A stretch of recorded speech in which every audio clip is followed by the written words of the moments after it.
Hello दोस्तों, नमस्कार। स्वागत है आप सभी का एजुकेशन मंत्रा में। दोस्तों, आखिरकार वो दिन आ गया है जब नियुक्ति पत्र प्राप्त करने के उपरांत अभ्यर्थियों द्वारा संबद्धीकरण की प्रक्रिया को अपनाया जाएगा। जी हां, अभ्यर्थी आज संबद्ध होंगे बीएसए कार्यालय से। बेसिक शिक्षा विभाग के इतिहास में पहली बार इतनी भारी तादाद में अभ्यर्थियों की नियुक्तियां बेसिक शिक्षा विभाग के जनपदों के बीएसए कार्यालयों पर होनी है। इस पर हम चर्चा करेंगे और मेडिकल जांच के बाद ही बीएसए कार्यालय में नियुक्ति हो सकेगी और साथ ही हजारों सीटें खाली रह गई हैं। 69,000 शिक्षक भर्ती के अंतर्गत 69 घंटे की भूख हड़ताल लगातार जारी रही और एलटी ग्रेड सामाजिक विषय का भी परिणाम हुआ आखिरकार घोषित। हजारों अभ्यर्थियों के घरों में आई खुशियां। तो वन बाय वन हर एक अपडेट को यहाँ पर क्लियर करेंगे और सबसे पहले हम बात करते हैं 31,277 कार्यभार ग्रहण के बारे में। दोस्तों देखिए, जब आपको नियुक्ति पत्र मिल जाता है तो आपको अपनी जगह सुनिश्चित करने के लिए कार्यभार ग्रहण करना पड़ता है। तो ऐसे में 31,277 शिक्षक भर्ती अंतर्गत जो भी अभ्यर्थियों ने नियुक्ति पत्र फाइनली प्राप्त कर लिया है, जो देखिए नियुक्ति पत्र पाए हैं वही कार्यभार ग्रहण कर सकते हैं। जिनके नियुक्ति पत्र होल्ड हैं उनको नियुक्ति पत्र पहले पाना होगा। ठीक है दोस्तों, कंफ्यूज ना हो। तो जिन्होंने कल नियुक्ति पत्र पाए हैं, जिसमें जिले के अंतर्गत नियुक्ति पत्र मिला है, आपका जो भी नियुक्ति पत्र है उसमें जिले बस का नाम मेंशन है, उसमें विद्यालय ब्लॉक वगैरह आवंटित अभी नहीं हुआ है।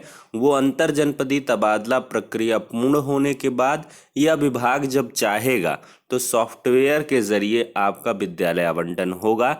क्योंकि इस बार घूसखोरी और पर्याप्त मात्रा में जो भ्रष्टाचार के अंतर्गत अनियमितताएं देखने के लिए मिलती थी, उन सब से निजात पाने के लिए बेसिक शिक्षा विभाग में शासन के स्तर से ही विद्यालय आवंटन किया जाएगा।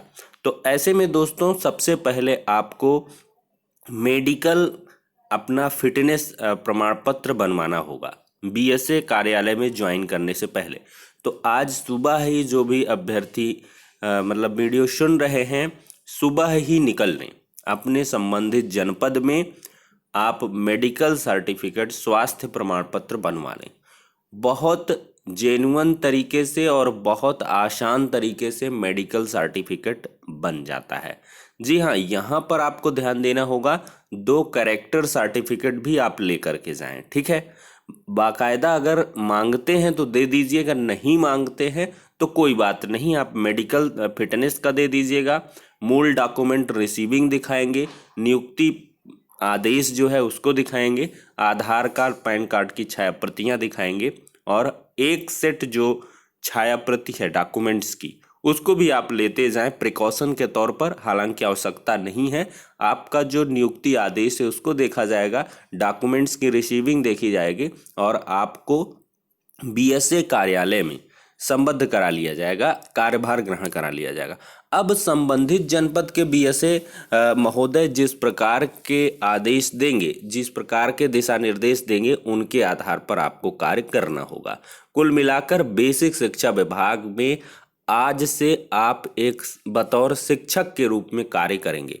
तो बहुत सारे अभ्यर्थियों के मन में कन्फ्यूजन था कि सर बीएसए ऑफिस में ज्वाइन करेंगे तो सैलरी मिलेगी कि नहीं मिलेगी।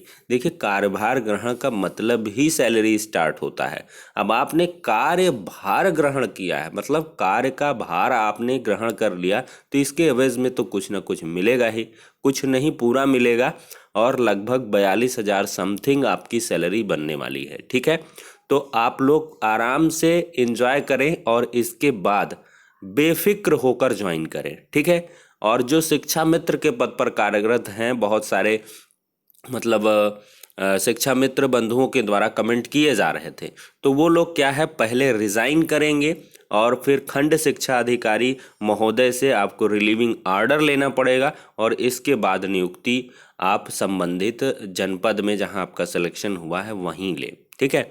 बिना रिजाइन करे, बिना जो है रिलीव हुए आप कार्यभार ग्रहण ना करें, अदरवाइज आप 2 जगहों पर कार्यरत दिखा दिए जाएंगे, जिससे समस्या हो जाएगी।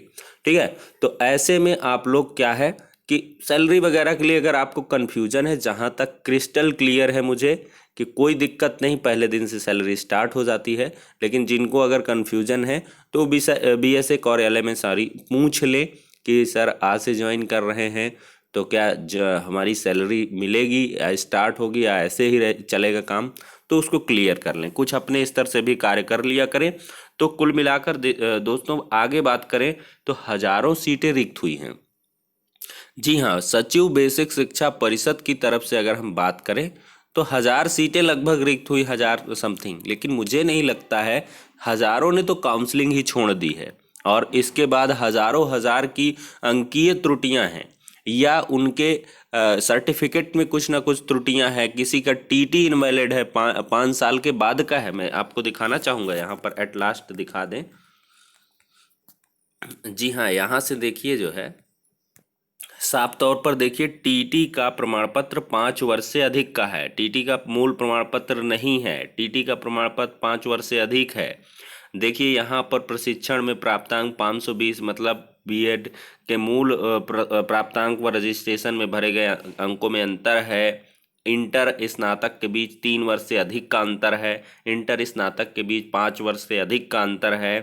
B.Ed जो है 294 के स्थान पर 394 भर गया है।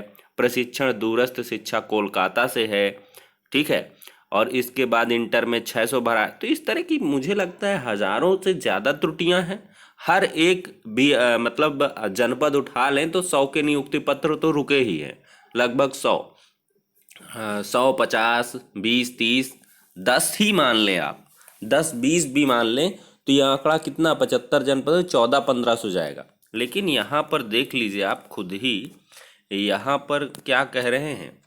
देखिए, परिषदीय स्कूलों में 30,235 शिक्षकों को नियुक्ति, यहाँ पर देख लीजिए साफ साफ दिया है। सचिव ने बताया कि नियुक्ति पाने वाले 30,235 अभ्यर्थियों को BSA कार्यालय में ही ज्वाइन कराया जा रहा है। तो मुझे थोड़ा सा बिलीव नहीं हो रहा है कि ये आंकड़ा रेक्टिफाइड होना चाहिए।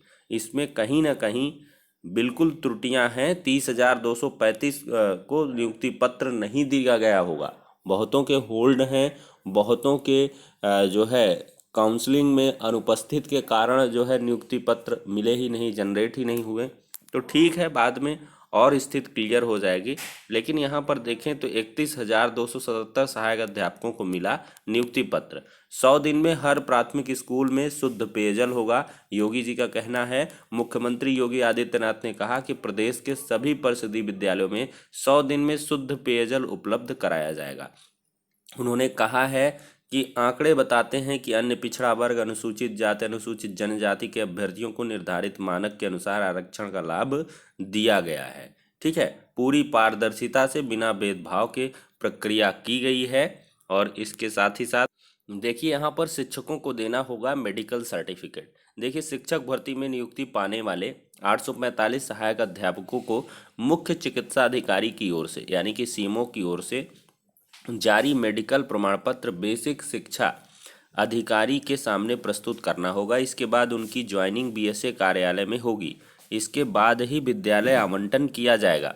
BSA की ओर से जारी नियुक्ति पत्र में साफ लिखा है कि काउंसलिंग के समय प्रस्तुत किए गए प्रमाण पत्र, उपाधियां आदि कूट रचित पाए गए तो शिक्षकों के खिलाफ वैधानिक कार्रवाई की जाएगी। उनकी नियुक्ति स्वतः निरस्त कर दी जाएगी। साफ साफ सैलरी का भी दिया है कि पहली नियुक्ति पर ही मिलेंगे 42,000। देखिए, सहायक अध्यापक के पद पर चयनित अभ्यर्थियों को वेतन बैंड 9300 से 34,800 लेवल 6 में 1 वर्ष के परिवीक्षा काल पर अस्थायी रूप से नियुक्ति प्रदान की जाती है। ठीक है। और चयनित शिक्षकों को नौकरी से पहले महीने में ही प्रमाण पत्रों के सत्यापन के बाद लगभग 42,000 मिलेगा। प्रमाण पत्रों के सत्यापन के बाद आप कंफ्यूज ना होइएगा कि प्रमाण पत्रों का जब सत्यापन हो जाएगा उसके बाद से मिलेगा। जिस दिन से कार्यभार ग्रहण उस दिन से मिलता है। ठीक है। और देखिए यहाँ पर 3 लाख नई नौकरियां जल्द आएंगी। 6 महीने में नियुक्ति पत्र मिलेगा। और साथ ही साथ जीआईसी को मिले 924 एलटी ग्रेड शिक्षक। यूपीपीएससी ने जारी किया सामाजिक विज्ञान पुरुष वर्ग का परिणाम। अब महिला के 928 पदों के रिजल्ट का इंतजार। लंबे संघर्ष के बाद मिला है रिजल्ट अवश्य ही। 1084 शिक्षकों को मिले नियुक्ति पत्र। 26 के गुणांक में अंतर आने पर रोका। यहाँ पर देख लीजिए, आज जीआईसी में बनेगा मेडिकल प्रमाण पत्र। नियुक्ति पाने वाले 1084 शिक्षकों का मेडिकल प्रमाण पत्र शनिवार को जीआईसी में बनाया जाएगा। डीएम डॉक्टर रूपेश कुमार ने शनिवार की सुबह 10 बजे से काउंटर लगाकर नए शिक्षकों का स्वास्थ्य प्रमाण पत्र देने का निर्देश सीएमओ को दिया है। बैनर में गायब दिखे विधायक और सांसद। ज्वाइन करने के लिए 7 दिन का मौका रहेगा। नियुक्ति पत्र पाने वाले शिक्षकों को ज्वाइन करने के लिए 7 दिन का समय दिया गया है। ज्वाइन करने से पहले अभ्यर्थियों को सीएमओ से स्वस्थ होने का प्रमाण पत्र देना होगा। 26 अभ्यर्थियों को नियुक्ति पत्र के लिए अभी इंतजार करना पड़ेगा। इनके नियुक्ति पत्र किसी कारणवश अंकीय त्रुटियां रही हों या कुछ भी रहा हो, इस वजह से होल्ड रखे गए। तो लगभग हर जनपद में 20 से 25 नियुक्ति पत्र तो रुके ही हैं, जिससे हजारों सीटें खाली रह गई हैं। तो ये कुल मिला के आज की अपडेट्स थी दोस्तों अब तक की। नेक्स्ट वीडियो में मिलते हैं, तब तक के लिए शुक्रिया, धन्यवाद।